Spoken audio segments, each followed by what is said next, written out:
The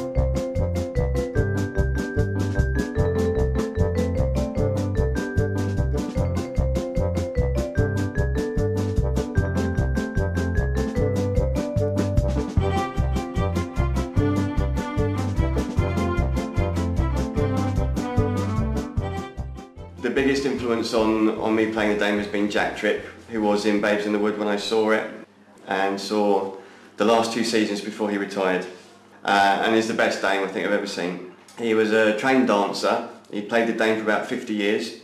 He didn't put on a silly voice or a funny walk. His movements were very graceful, his costumes weren't over the top. He just looked like an eccentric old lady. He was about 75, 76 when I saw him.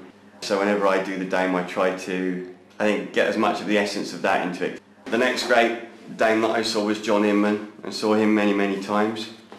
Again, very, very funny, very, very traditional in the old routines that he did.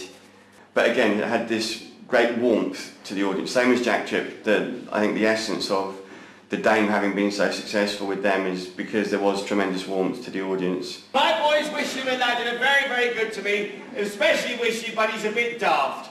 I'll tell you what, he got money for Christmas and he wanted to get himself a pet. He wanted goldfish, and he went to the shop and the man said, "Would you like an aquarium?" He said, "I don't care what star sign it is."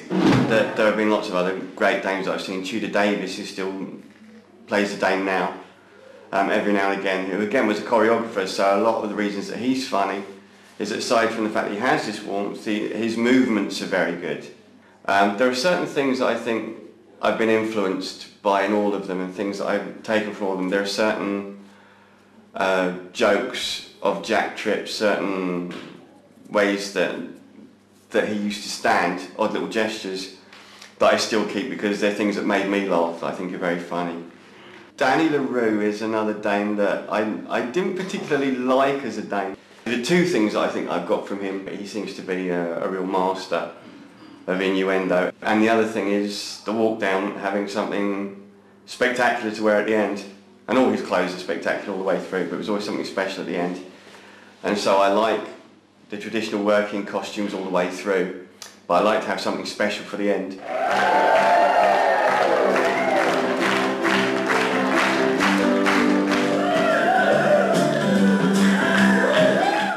This feeling of warmth, you have to like the Dame.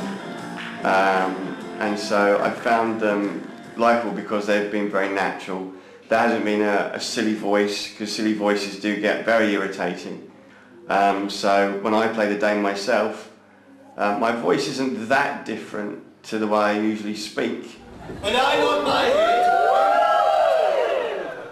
Actor range. When I nod my head, you hit it. When you nod yes, with the hammer. Oh, you saw about this? Yes, I'm sure. When I nod my head, you hit it.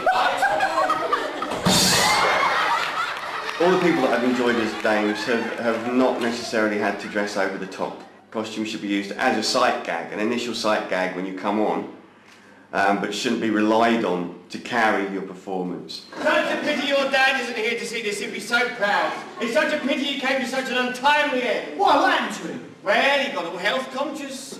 It was low fat this, low calorie that. In the end he drowned in a bowl of muesli. How? Well, he was pulled under by a strong current. This is my 8th panto. It's my 3rd time doing Aladdin. So once again it's Widow Twankey. Doing lots of slapstick that revolves around laundry baskets and washing machines. We have a mangle, which fortunately I don't have to go through, so I'm quite pleased about that. I just get to watch somebody else do it.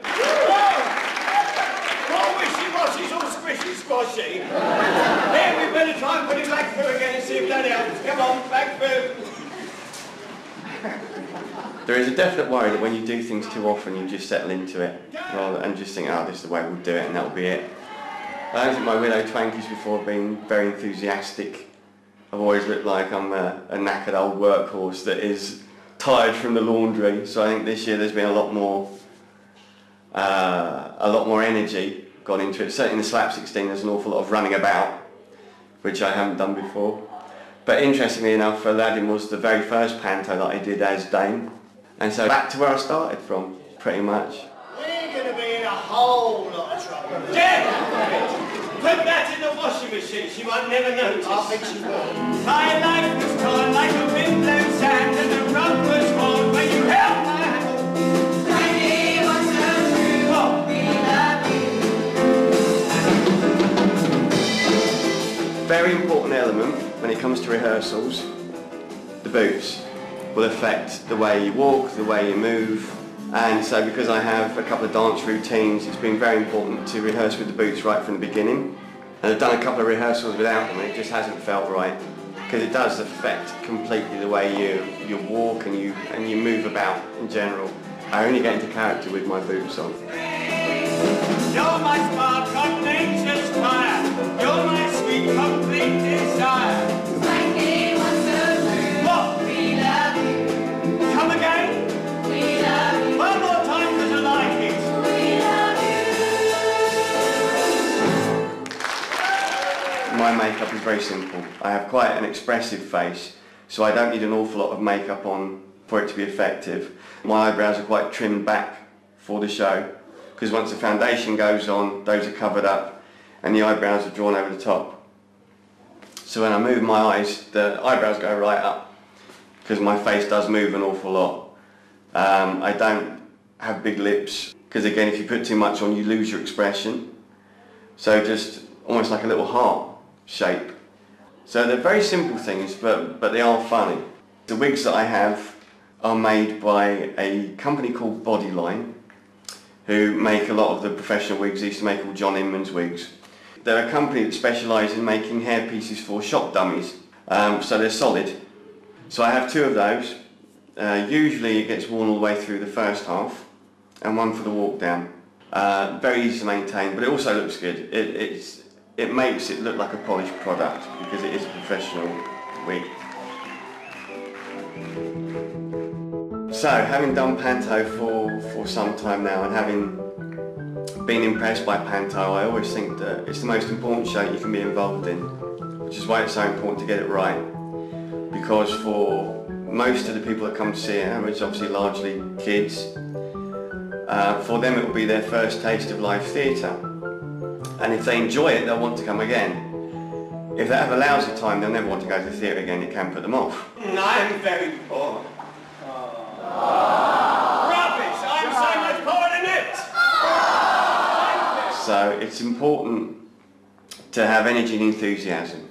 I think those are the two key ingredients to have. I think because the Dame is kind of a focal point in the show, as well as the baddie. I think the baddie, the Dame, and the Silly Billy character, I think are the three main focus points.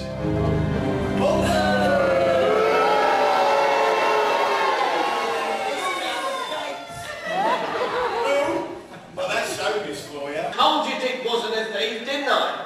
Yeah, anyway, I hope this warrant gives him his job back. See, then I won't have to work so hard. I'm nobody's fool. Don't worry, Jack, we'll get someone to adopt you. Off, go on, shoot. So they have to be done with the right amount of energy, enthusiasm, everything else to keep people engaged, as well as having to get involved in audience participation or the ad-libbing that you have to do depending on what happens with the audience. Cranford Good Neighbours. Now, that sounds like the name for a pub quiz team, are you? You're not, you're just good neighbours. It is going to be hard work, this one tonight. Right, I tell you what, I have been shopping. I'm going to win before I go off. I'm determined now. It's hard work being the Dame because you have to be prepared for all these things that can happen, whereas I think the other characters to a certain extent can kind of ignore it and carry on. I like to think that I play it very traditionally. I think my Dame is genuinely likeable. Certainly the audiences seem to enjoy the Dame as I put it across. The widow 20!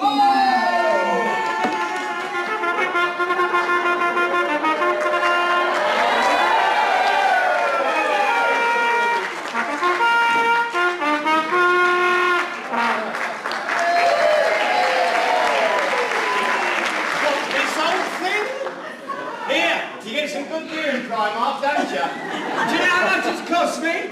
$7.99! And in. Aside from all the solo bits of audience banter, the Dame, I think more than any other character in the show, has to interact with pretty much everybody else. I do not wish that boy's name to be spoken in my presence. Which boy? Aladdin. Ah! Then now you've made me do it. Well, we shan't mention him again. Who? Aladdin. Oh, that's poo. Oh, enough of this, please. From the baddie to the silly Billy, who's usually the son, to whoever, the comedy double act. It doesn't matter. The Dame interacts with everybody. So with interacting with the baddie as the Dame is this whole thing of being one of the few characters that actually does stand up to him. I can smell a rat. Oh, no, you don't. Oh, no, you don't. Oh, yes, you do. With the silly Billy character, although I do spend an awful lot of time telling him off, and always do. This iron is not very hot. Are you sure you have plugged it in? Yes, I plugged it in. You want me to switch it on? Well, of course you switch it on! You do feel extremely maternal, and it's the oddest thing, but once you get, even without getting into costume and everything else, I've found that every panto that I've done, everybody that's played my kid so far, is somebody that I've developed some kind of bond with during rehearsals. And so there is this maternal side to it. You do find that you deal with the actors differently. So not just on stage, but you do interact with people differently once you're off stage, having done this with them so long. I think I also should say that I've actually got a degree in Panto, which I thought was a bit of a giggle, an honorary degree from the North and Midlands School of Music, and unknown to me, I said that I thought that was nice, but didn't think I'd actually earned it. So their examination board came to other pantos without telling me, and awarded me a licentiate degree for Panto. I means that, lad, and as I was henchman. Oh, for sure. I said henchman, not Frenchman. Oh! Look at that! Got the seagulls bound to my hat! Quick, have you got a bit of paper? Oh, that's no good. He'd be miles away by now. Oh! Well, I was coming up here just now, and I saw our local ice cream man lying on the floor of his van, covered all over with hundreds and thousands and chocolate sprinkles. Whatever happened? Police say he topped himself. For me, pantomime is one of the most special shows you can be involved in. It's very important to get kids involved in it, to get actors and performers involved in it that are going to do it well. I'm always very, very pleased to be involved in the panto and to see the kids in the audience enjoy it and to get them involved. And it's a fantastic tradition, and it is just uniquely English, and it does need to be preserved.